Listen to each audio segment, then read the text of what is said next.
আসসালামু আলাইকুম ফ্রেন্ডস, আশা করি সবাই ভালো আছেন। আমি বর্তমান যেখানে আছি এটা হচ্ছে শহীদ তিতুমীর কলেজ, এটা মহাখালী এখানে অবস্থিত। তো এখানে ভবনগুলো দেখছেন, প্রশাসনিক কাল একাডেমি ভবন, বিজ্ঞান ভবন, পরিসংখ্যান ভবন, আরও অনেক বাঁশের কেল্লা, তিতুমীর ভবন, অনেক সুন্দর। যে কবি নজরুলের ভাস্কর্য।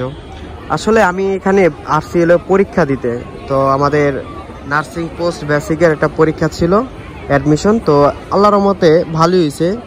তো অনেক লাখ লাখ শিক্ষার্থী এখানে পরীক্ষা দিতে আসছে, দেখতে পাচ্ছেন যে যার মতো যাচ্ছে ওই পাশ এই পাশ দিয়ে। কত মায়ের স্বপ্ন, কত মায়ের মেয়েরা, সন্তানরা তাদের স্বপ্ন নিয়ে এখানে আসছে পরীক্ষা দিতে। সবাই দোয়া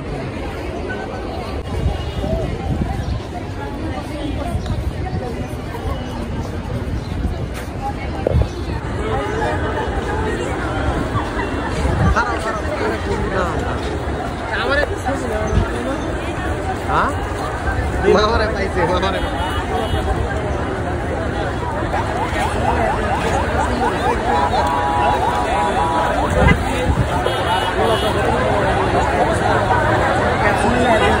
সুন্দর